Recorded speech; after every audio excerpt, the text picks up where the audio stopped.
Clarkson's farm star Jeremy Clarkson, 62, has revealed what he really thinks about Prime Minister Boris Johnson, 58, after the Tory leader addressed him directly about his concerns on Twitter last week.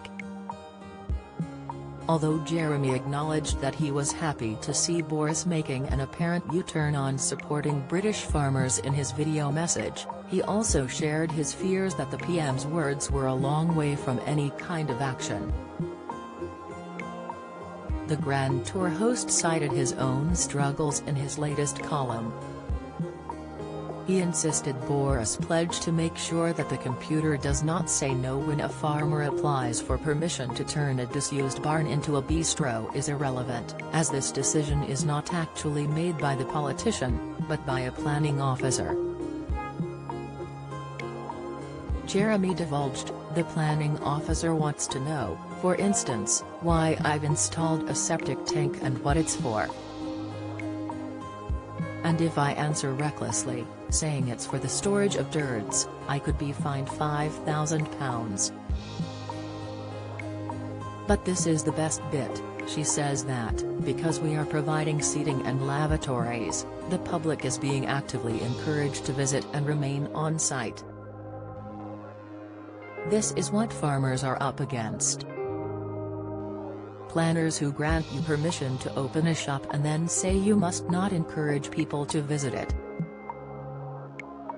And what can one man in a field in Cornwall realistically do to stop that frankly unfathomable attitude? The Star questioned in his column for the Sunday Times.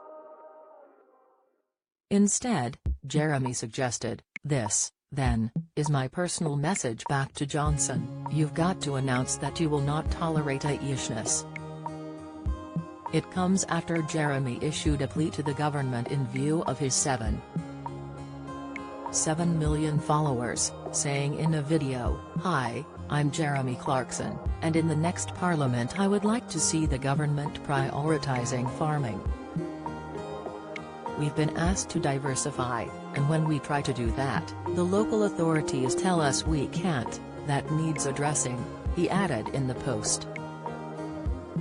It wasn't long before Jeremy was informed that Johnson was aware of his worries about farming. "Thanks for this, Jeremy, the PM has seen this and his response is incoming," read the message from Boris Johnson's spokesperson. The PM later appeared in a video filmed on a farm, personally addressing Jeremy's worries. He said he hoped Jeremy was aware of the government's food strategy, which promised to back British farming and eating more of what we grow here. Johnson said he was keen to ensure farmers have access to the labor they need, and support when it comes to fuel and fertilizer costs, as well as access to innovation. "We are putting a lot of money into new technology," he continued.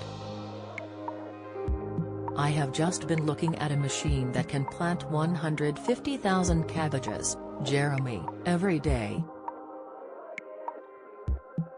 But what we want to do, particularly for farmers, and I know you care about this a lot, is to ensure that we say that when farmers want to develop their property, when they want to turn a barn into a bistro or whatever they want to do, we will make sure the computer does not say no and we help them. Help farmers make the most of their crops and the most of their land as well." Jeremy seemed content with Johnson's response at the time, writing back on Twitter, "Excellent news. Let's hope the district councils and the silly red trouser people now back down. Britain needs food grown in Britain." However, Jeremy's latest column also seems to suggest that he, in fact, wasn't too impressed by Johnson's suggestion about the machine that can plant hundreds of thousands of cabbages. The TV star penned, ignoring the fact that this isn't a particularly impressive number, a cynic might say that the farmer wouldn't have had to spend a fortune on this equipment had his entire workforce not buggered off back to Latvia because of Brexit.